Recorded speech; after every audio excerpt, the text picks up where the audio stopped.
What up? What up? Welcome to episode 4 of the Straight Bars Podcast. I'm your host, Angel, and we back with another episode. It's been a minute, but we here with something special. It's a special edition. You know what I'm saying? Christmas edition of the Straight Bars Podcast. So, we got a few things to talk about here, but for the most part, I want to wish everybody happy holidays. If you're into that type of thing. It's Christmas. And not only is it Christmas, it's Christmas in New York City.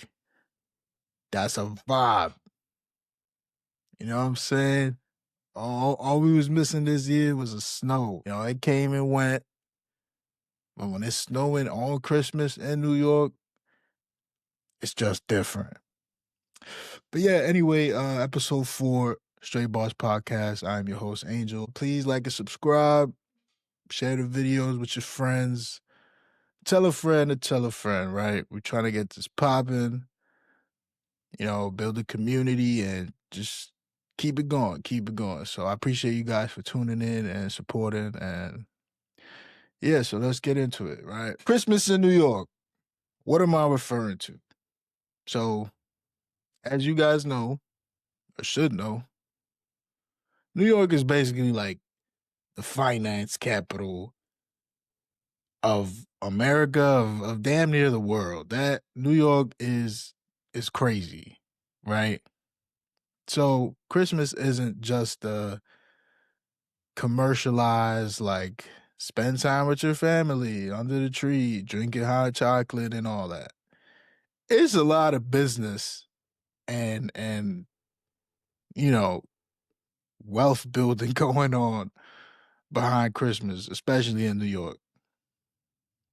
First of all, let's talk about, like, before we get into like the business part of things, I want to have some fun, right? So, what is so fun about Christmas in New York, right? Well, there's a whole bunch of things you could do. There's pretty much an unlimited amount of things, activities you could do, right? We got Union Square, Christmas market. You just pop out down there. There's like 150 vendors. You could buy gifts, grab a treat. It's like, there's a lot of shit to do there. The Chelsea market, I never really been to. I heard good things about it. Hudson Yards, basically same thing, but you have more of a view. There's a lot of displays and holiday shopping going around. You get dizzy with all the shit that's up for grabs. You know what I'm saying? The Edge, I heard the Edge is pretty good. I've actually never been, but it's kind of like an observatory. Like, you just mad high up in the sky, like on some skyscraper shit, and you have this view where it's like a glass room, and it's called the Edge because it sticks out from the building where you can stand on it. If you look below you, you up in the sky basically. Um, so I just think that most of the stuff that's out there for you to do on in Christmas and New York is like what you see in commercials, what you see in like a Macy's ad, like stuff like that. So, Times Square, I've actually been to Times Square. Madness, just a bunch of shops, but it is pretty. You know what I'm saying? You're going down there to take pictures, buy a hot chocolate, be in the cold. You know what I'm saying? Like, I cannot explain it. It's like, it is magical. You know what I'm saying? Like, so yeah, Christmas in New York is low key one of the biggest business operations of the entire year. The lights, the trees, the pop-up markets, the display on Fifth Ave, Saks Fifth, all the ice skating rinks. I think there's one in Columbus Circle. What else? You got the Bryant Park Winter Village, and they got the ice skating rink there too. You know what I'm saying? Like, people even be beefing down there. Like, Fighting over the, you skip me. This fucking bitch could not wait, and she had to skip me for the hot chocolate. I've been here for 2 hours, lady. 2 hours. Like, God damn, nah, but for real, they take it serious down there. That hot chocolate down there be hit. You know what I'm saying? Or bunch of shops and souvenirs. So it's just big spending. I think there was like a market somewhere. It might be either no, it can't be Times Square. Times Square is too open. But Times Square be lit for Christmas. Oh, Grand Central. My bad. I get them confused sometimes. But Grand Central has like this market, like it's almost like a little hub. It's like one of the biggest train stations in the world. So they give it like this real Christmas pop-up market, and you could just go inside and it's like a fair. Um you got the Empire State Building, one of the most famous buildings in New York. Like we already talking big shit, right? It's New York. Um that's a great place for you to visit. You know what I'm saying? Imagine you in the Empire State Building looking over Central Park covered in white snow. That's a vibe. It's different. You're gonna have like that movie feeling. I cannot explain it. It's like it is magical. You know what I'm saying? Like, um, so there's a whole bunch of shit to do. There's a lot of big business going on. Macy's. I don't know why Christmas in New York and Macy's for me is just like they just go together. It's always like, you know what I'm saying? I don't know. But I think Macy's be throwing their own event. That's how big it is. Pause. All that stuff, all that spending, you're spending money to show love. You know what I'm saying? You're spending money to create memories. And on some real shit, some people are spending that Christmas money to feel included. They not trying to be left out of the festivities, like they want to just spend to create a memory. Like you buying a memory. You want to feel like you're a part of what's going on instead of opting out. So, you're spending money on the gifts, the experiences, decorations, because you put a tree up. And if you're the type of person that gets the tree dripped out differently every year, I don't know about all that. But if you that type, then yeah, you're gonna spend on your tree. Shit, my tree's the same every year. You know, fuck that. But yeah, food, drinks, all that stuff. So the pressure hits harder because everything is louder, it's brighter. It's just the flashing lights, it's faster, the red and green or the white snow, whatever. You walk outside and there's just crowds and music and jingles and Mariah Carey. Oh my God. Mariah Carey. Yo, Mariah Carey making like 20 million every December. Bars. I don't care. That all I want for Christmas is you. Straight up bangers everywhere. It's everywhere. So shout out to Mariah Carey.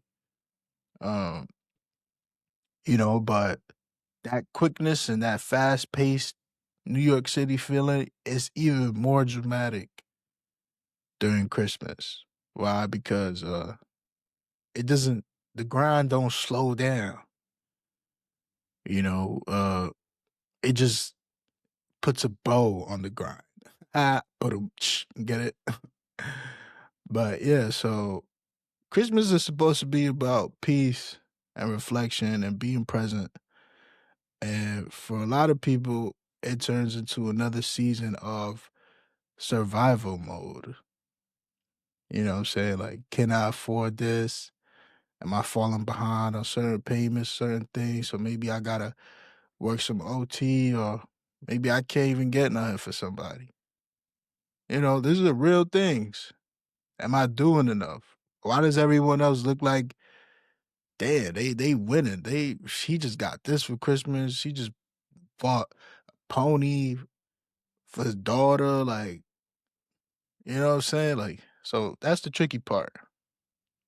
When you grow up in a city like New York, you learn how to hustle before you learn how to rest. Bars.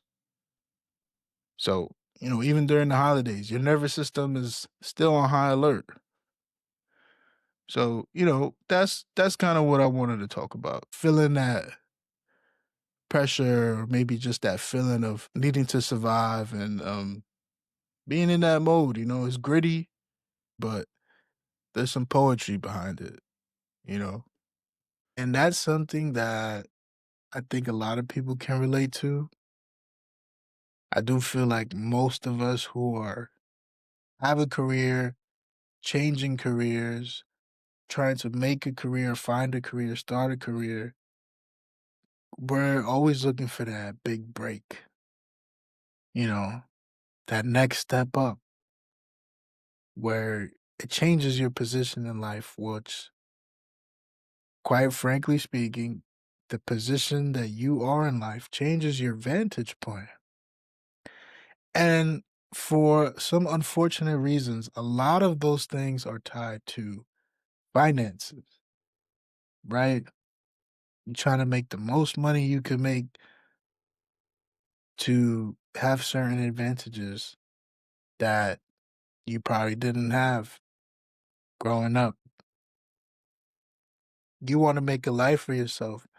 And, in this capitalistic society, money makes the world go round, right? Very old phrase, but still rings true to this day. But this episode isn't going to be about money, right? Like I said, this episode is going to touch on certain things like breaking out of the survival, right? Like I said, I personally feel like I'm someone who can find myself to constantly be in survival mode. And I'm aware of these things. I consider myself to be a very self-aware person. So I actually can slow down and find times to relax. But some people can't do that. Whether it's customary or it's genetics, who knows? Maybe there's a genetic trait out there that you always respond to stress by thinking about your bills, family chaos, the neighborhood, the schooling system, you know, having to go to court, prisons, all these like government facility, anything like that starts, you just automatically relate it to stress. And that's not a good thing. Because honestly, I just think it's some type of psychological warfare being played against, minorities and, people who aren't as fortunate as others. Like I said, it's being in survival mode. Not only that, also being in a reactionary mode. You know, even when things are calm, it's like you're always reacting to something. They used to say, think before you speak. In reality, as a kid, when you hear that, it just basically means like, don't just say anything. But as an adult, I honestly feel like you should you should withhold an opinion before you have all the information. Translation one. Translation two is like say something that matters. Stressing over something like that. So that constant alertness becomes your identity. Some of us don't know peace. We only know what's the catch. You know, it's always a grimy deal that you get a little whiff of some type of suspicion. And you're like, let me cross my T's, dot my I's. You gotta fully trust.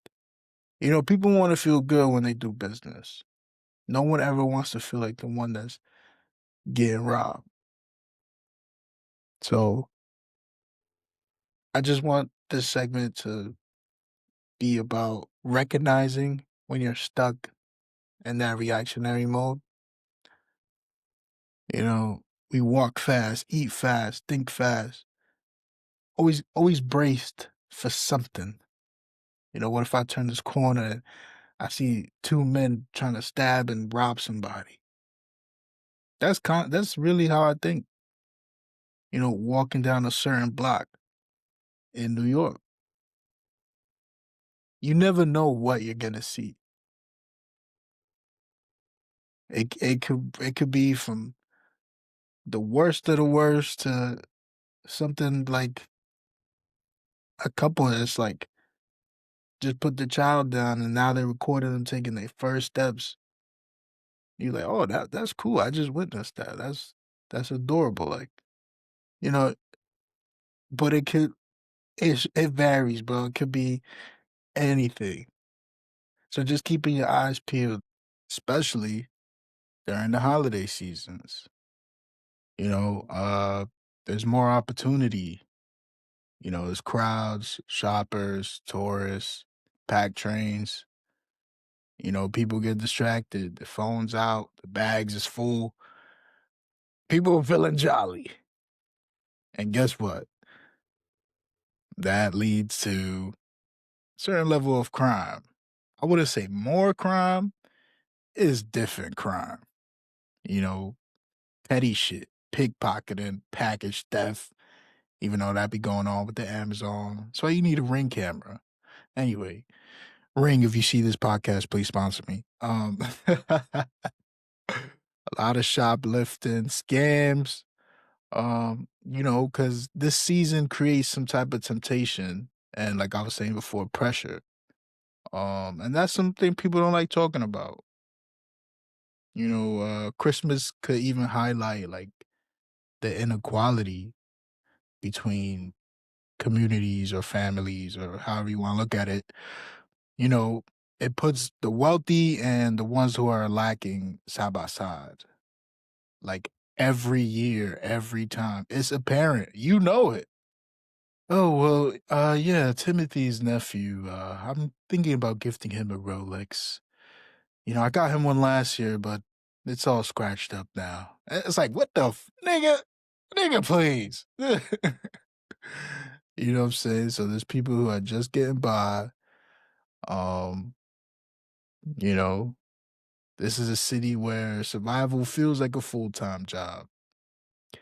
So stay alert, protect your stuff, watch your surroundings, but be proud, you know, be proud that you're working hard and you're trying to do more for the people that you love. Don't let any negativity stop you from being a giving person. And that ties back to like a bigger message. Like, yeah, it's Christmas, but I still got to be on point. Like, the city's gonna teach you how to survive. Because sometimes even joy feels like that's something you gotta guard. You know what I'm saying? Yeah. So having to always feel like it can't be too high because anything could change at any moment is a valuable thing. Keeping your expectations reasonable, not too high and not too low. Or you may also feel like celebrations feel short. That whenever you do get a major accomplishment or a small win or a big win, it doesn't fully register to you yet. You don't have time to fully soak in what you're doing. You're just on to the next. You know, everyone deserves a pat on their back. Everyone deserves some type of recognition and acknowledgement. You know, even when something good happens, you're already preparing for what might go bad. For what keyword might go bad. You know, it's like when LeBron, when they ask him, damn, LeBron, you just passed 40,000 points. How does it feel? He just says, man, I don't even have time to think about and relish in the moment. We got a game tomorrow. And it's like, damn, this guy is like, it's inspirational. Shout out to LeBron. But yeah, so those type of thought patterns could leave you mistaking taking a break for falling behind. You mistake resting for laziness. Now your brain is like being counterintuitive to what your body is telling you. And I get it. We hustling. We trying to get to that bag. But sometimes the bag is heavy. And you lifting that bag home on your shoulders filled with cash. Because you busted your ass for that bag until you realize as you dragging that bag home, a couple dollars start falling out. You know, and you don't even care because you got the lump sum with you. You took most of it with you. But you're so tired to even notice along the way that you lost like 10% of your energy fuel tank. You see how when you have an iPhone and you charge it up, it's brand new. The capacity of the iPhone battery is 100%. It's brand new. But if you ever let your phone die a couple times and you're not treating it right, charging it right every time, the battery capacity goes down. So now when you fully charge it, it's only at 85% of its original capacity. So you're not really at 100, you're at 85. And that's what happens to us when we're in this constant grind mode of trying to take home the bag. So just be mindful of what your body is telling you. And like I said, don't mistake rest for laziness. Find time to enjoy the celebrations, even if it's a small win. Let the accomplishments marinate. Give it a night or two. You know what I'm saying? Like you got a new apartment, you just got a promotion. Enjoy that. Lock in because it's a new step. But enjoy the things that you work for. Like don't be on your day off and like you relaxing and your brain is like, yo, what's up? We slacking today? We not gonna do nothing today? Just cause you off, that means what? You ain't got nothing to do? So some of y'all with that aggressive mindset of like, yo, I always gotta be out and about doing something, I feel you.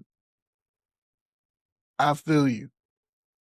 But hey man, there's nothing wrong with just stepping out and coming back and recharging. So that recharge gives you time to think, to plot, plan. Future planning is a big thing. It stops complacency and procrastination. Future planning can feel weird because you never had the space to think ahead. Maybe it wasn't a safe place. So you never had the safety to think ahead. Something was always holding you back, whether it was yourself, whether it was others. Sometimes when you speak your dreams into existence, people will like cast judgment onto it. And maybe you take it as a sign of not to pursue it. One of my favorite artists, J. Cole, shout out J. Cole, World. He said, if they don't know your dreams, then they can't shoot them down. Bars.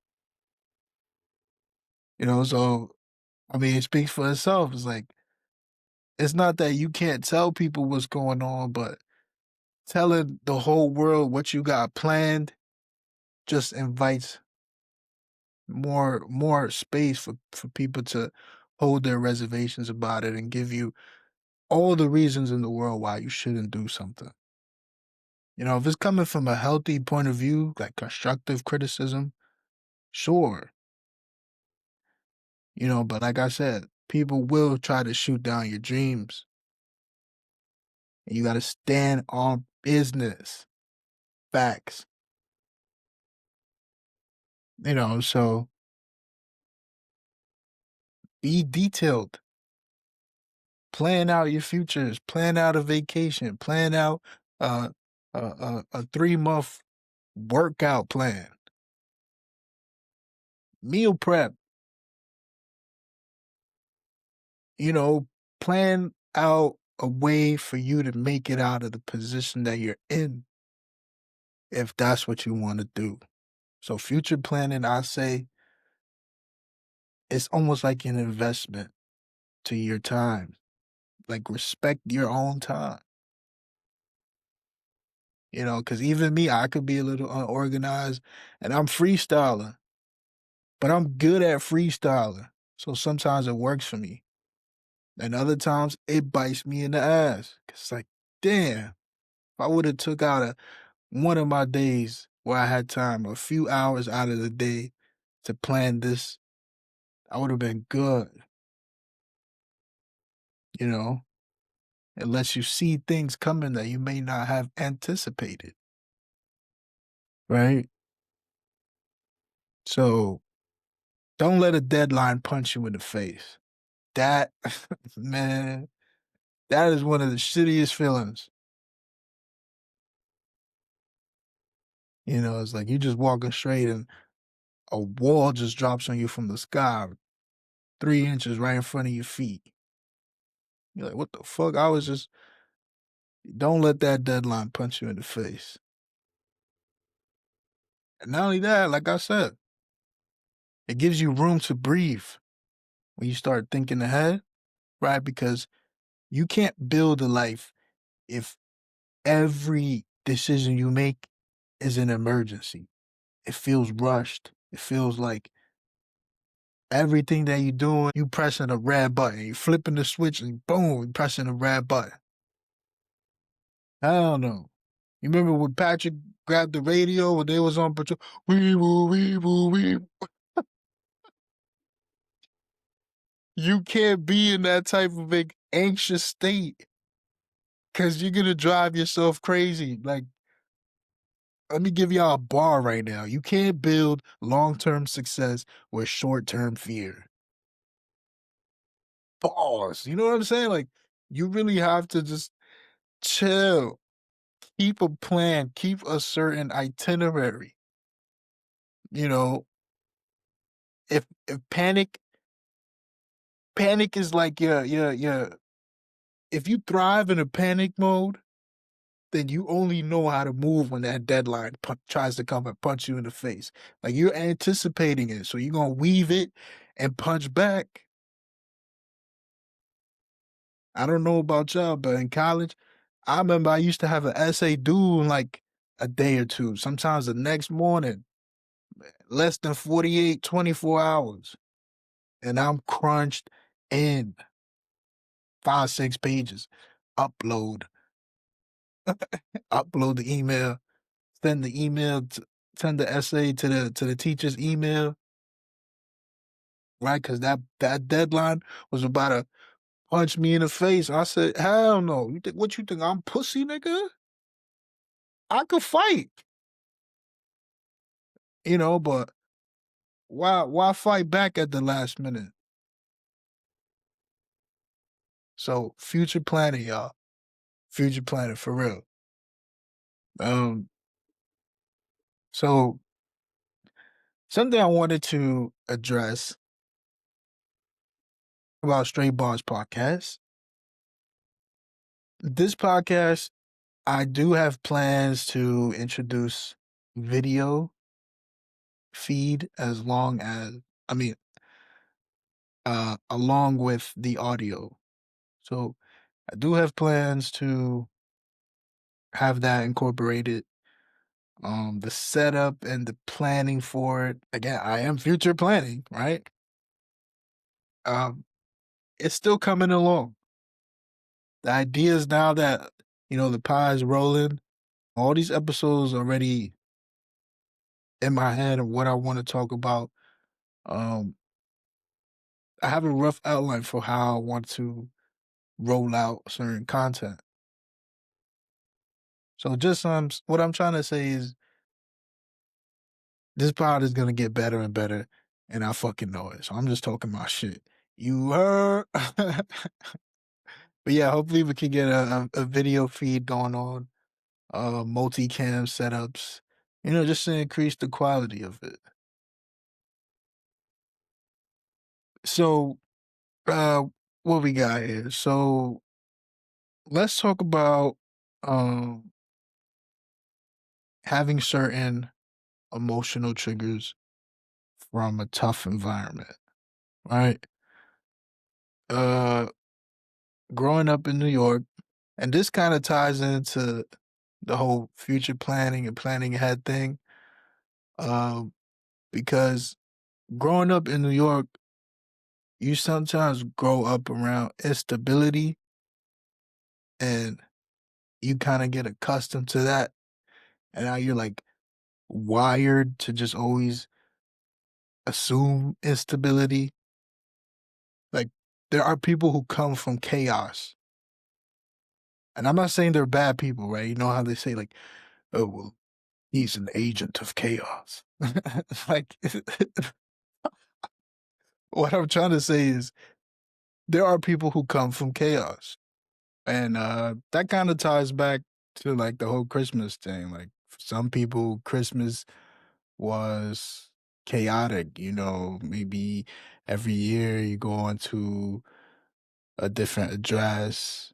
Maybe something happened within the family that year, so it's a different energy when y'all walk in. It's not that joyful gift exchange energy. It's kind of like y'all just meeting up to stare at each other. You know, there's some gossip or some drama going on, so a lot of that stuff could follow you throughout the seasons, and don't let it kill your happiness.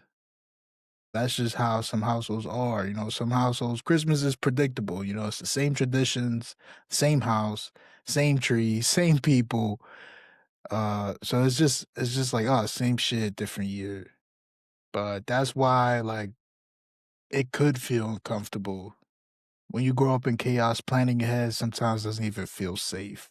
It feels pointless even. Like, why would I plan the next month if I don't even know what tomorrow looks like? Tying it back to the Christmas thing, I just think that it exposes that gap more than any other time of the year because Christmas is about togetherness. It's about being happy and spending time with your family. So as it's portrayed to the American people, it's a season built on anticipation. Like you're planning gifts, planning travel, family time, planning for the next year. Because Christmas and New Year's is like what, a week apart, less than a week apart, 6 days. And if that anticipation usually leads to disappointment, then you just naturally learn to stay guarded. So instead of planning, you brace. And, instead of hoping, you prepare for impact. Because there's a lot of people that's like, next year will be better. Let me just get through this one. That's survival mode in a nutshell. But it's not about predicting happiness, it's about teaching your brain that tomorrow exists. Like just plan a dinner, plan a workout, plan how you're gonna use a day off that you have coming up. It's not natural, it's learned. It's a skill, low key. Um, and it's stability and planning and all that stuff, like all the things that I'm mentioning, it's not a personality trait. These are things that you develop over time. So I'm understanding uh of the people who are kind of bit on the mellow side of things. Like they're more low key, they're not as energetic. Sometimes, like, you feel guilty when you're happy. You don't trust good news. Like, you just skeptical of everything. I'm a skeptic. That for me, I'm not saying I come from chaos, but I am a skeptic. And as a New Yorker, I think most of us are like a little bit like I really don't meet a lot of people who are super duper gullible, at least in my age group. Um, and yeah, those people can even self sabotage. Everything is going well. Everything is going perfect for that person. And then they say something, fuck it up.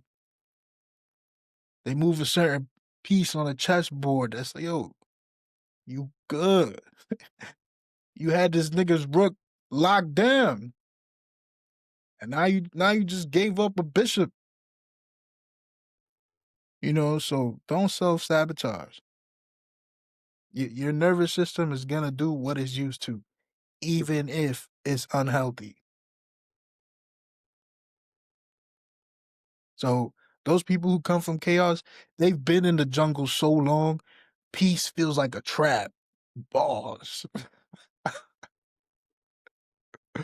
For real.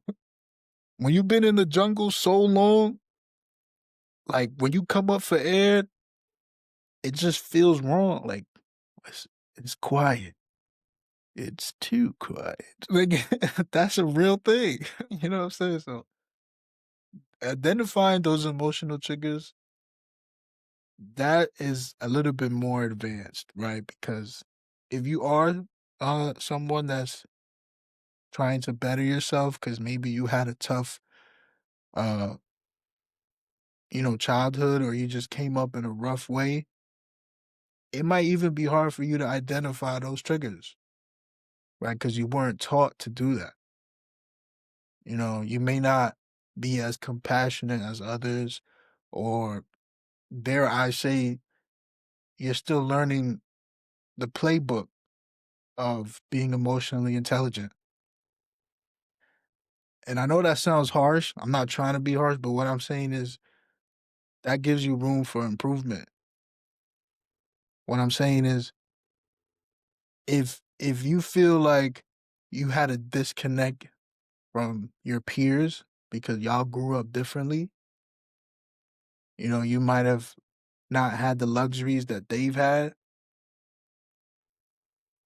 For the most part, if they're your friends or they were your friends, they don't see you for for how you came up. They see you for you and the value that you have.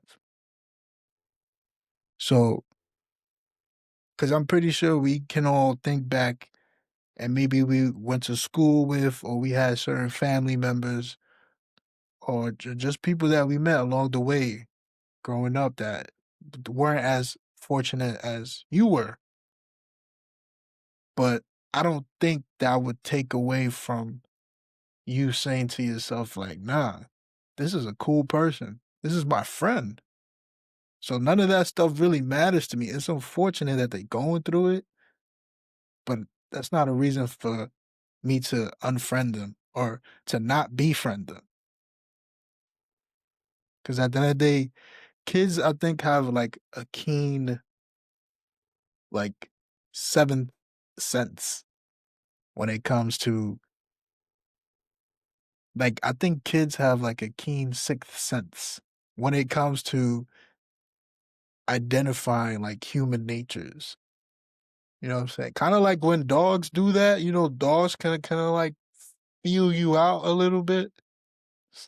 They smell fear and all those type of things. I think kids are like the same way. Like they could feel a good spirit, or someone that's not being authentic, like all those type of things. So another thing I wanted to talk about was building long-term stability. This is something that I think is a perpetuating effort. I don't think it's something that you can ever say you're at the finish line. Stability isn't something that is often taught. Stability is something that you learn as an adult. I I I could, this is my opinion, Straight Bars Podcast, where I share my opinion on certain topics. So long-term stability, I feel like you learn that as you're becoming an adult. Because it's hard for you to have that as a younger person because maybe in school you were always transferring schools. Maybe because shit, I definitely know like three people that I went to school with that they went to different schools, and I'm like, yo, you've been all over New York or you've been all over the states, right? So maybe they're not stable from that point of view. Of even then, as a high schooler, you may not be stable because you're going through things mentally and your hormones is making you act out or you're not being your usual self. I don't think you truly stabilize until you start adulting, you know, 23 to 24 to 25, locking in at 28, 29 to prepare for that second quarter of your life. We in the second quarter, baby. Shit. And we up. Fuck you talking about. It ain't no time to be dreadful. I'm going off topic here, but shit, I gotta talk my shit. Don't be so dreadful. Don't feel bad about good news. Love yourself. My fault. I had to let that off, but so, like I said, stability is something we learn as adults. Some of the things that we learn is how to save money, how to set routines, how to say no to a chaotic environment.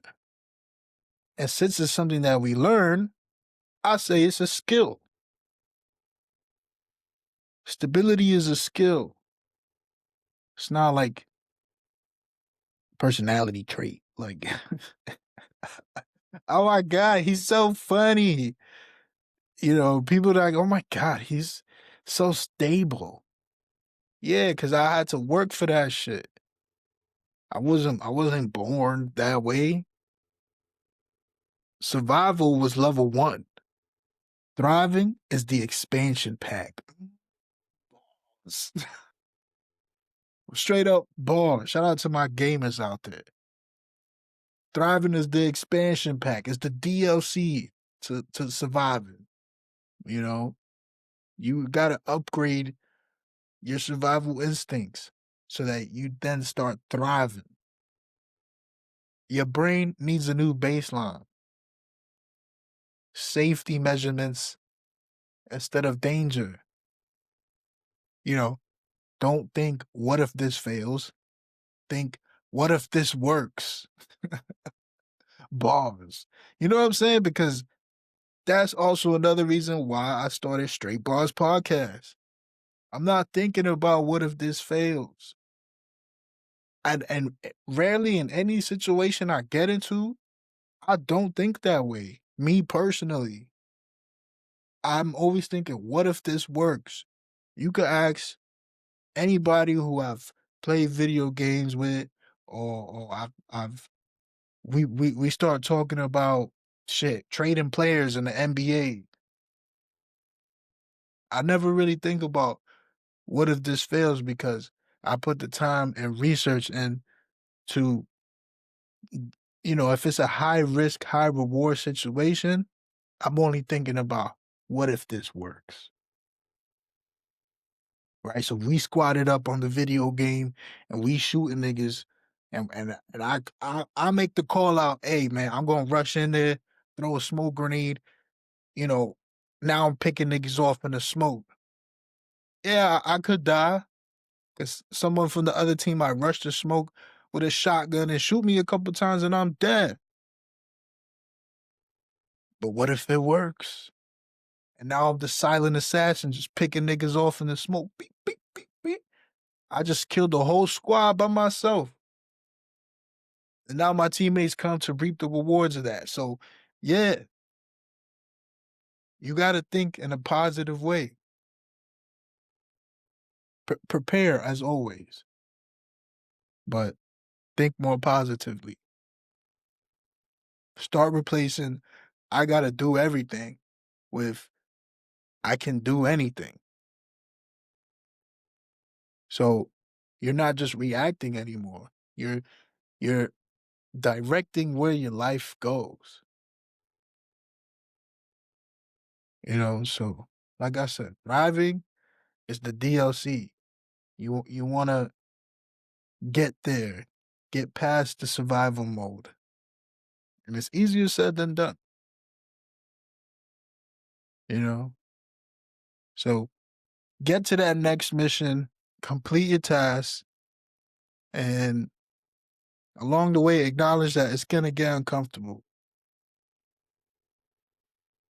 You know, it takes real courage to outgrow your survival habits, your survival identity. Because once you pass surviving and you're thriving, it's not like thriving is the reward. It's almost like you're right. And I'm not saying like you're right, like, oh, you're wrong or you're right. I'm saying like it's your birthright once you've made it out. It's your birthright to thrive because all you've known is surviving. Like I said in episode 1, we are trying to survive the bad days in Gotham City. I wanted to just put that out there, keep this podcast uplifting, motivational, because we survived the hardest parts. And now it's time to learn how to live. And if you feel like, nah, Angel, I'm not there yet, then continue on your path. Because one day you will pass that level of survival and beat that part of the game. And now you're like, all right, so on to the next mission. Start thriving. And now you in the DLC part of life. You know what I'm saying? So don't let peace feel dangerous. But yeah, so before I wrap this up, there's one more thing about Christmas I wanted to talk about. For some people, it's the loneliest time of the year. And that doesn't always mean you're physically alone. You could be around people, family, friends, coworkers, but you still feel disconnected. So, for anybody out there that's like maybe feeling down or feeling lonely, or, Christmas just ties into like a negative part or negative experience or memory. Maybe somebody passed away around the holidays. Anyone who's feeling like that, just know you're not alone. Um, if you ever feel like you need to reach out, shit, leave a comment somewhere in the video, or you can email straightbarspodcast@gmail.com. And if not here, then find something that's like takes your mind off the holidays, because the holidays isn't a good time for everyone. So I just wanted to say that, you know, mental health, I'm always gonna champion that shit. Take care of your mental health and all that. So, and also don't compare your life to anybody else's. Don't compare your Christmas to anybody else's. There's people who's married, they got kids, they have a house, and they look like they made it. The perfect, oh my God, gifts in the fireplace. Nigga, we from the hood. We might not even have a fireplace. Like, so comparison is a thief of joy. And don't don't get into that vibe. You start asking yourself questions like, where am I supposed to be during these times? Everybody looks so settled and happy. So that pressure is quiet and it's heavy. Especially in New York, because the city likes to put on a show especially during the holidays. This is a lot of actions, families, lights, bunch of couples everywhere doing couple shit, looking like dumbasses. But if your life don't look like that right now, then you know one day you will find that joy. One day you will get to that point where you feel better about your situation. But you have to work at it. I'm not gonna sit here and just tell you to pray and hope. You should pray, but you have to work at it. Like, unfortunately, things don't just come to you for free often or at all. So hopefully you can stop treating Christmas like something to get through and later for something to you to actually experience and feel some joy again. Not everybody blooms in the same season. Like for me, I love the fall, right? I love that like 70-degree weather, 60 to 70, 50s for the hoodies, you know? But yeah, so if you're in a building year or if you've been in a building years or you're in your healing phase, or you're still laying the foundation to become a better version of you, keep fucking going, my nigga. I got you. I'm proud of you and keep it up, yo. Don't let no bullshit ass American holidays slow you down, make you feel like you behind. You know what? Just think of it as like, oh, Christmas is here, the year is ending. Let me get on my shit. Bars. So fuck the pressure, fuck that loneliness. Don't doubt yourself. It does not mean that you're failing. It means that you're human. So the most I could tell you is like the most mature thing, I guess. I'm not trying to be condescending, but the most like grown thing you could do during Christmas or during like a holiday is to give yourself some grace. Word. Don't be so hard on yourself. Don't force nothing. Don't rush anything. Just acknowledge like I made it through another year and I'm gonna keep going so that next year was better than the year before. You know what I'm saying? So yeah, man. It's Christmas, but peace don't always come wrapped in a gift. You heard? Bars. All right, y'all, man. This has been episode 4 of the Straight Bars podcast. I hope you guys enjoyed. I feel like this was a great episode. I feel like this was one of the better episodes. You know, shout out to everybody during the holidays. Like I said, keep your head up, stay with your family if you can. If not, you know what I'm saying? If you out, shout out to my military niggas, yeah, everybody who's not with their family because it's not by choice. Shit, FaceTime somebody. But yeah, stay warm, get you some hot chocolate, throw on a movie, you know, and keep going forward, man. Um, like I said, like, comment, and subscribe, please, y'all. That shit is gonna help me tremendously.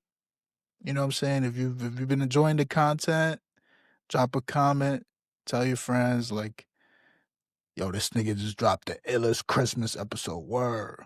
If you ain't got nothing to give somebody for Christmas this year, send them the link. Send them the link to the episode. Yo, Merry Christmas, nigga. Boom. Trust me, that's the best gift you could give somebody this year. Facts. Fuck all that shiny shit. Anyway, Straight Bars Podcast, episode 4. Holla, man. Peace.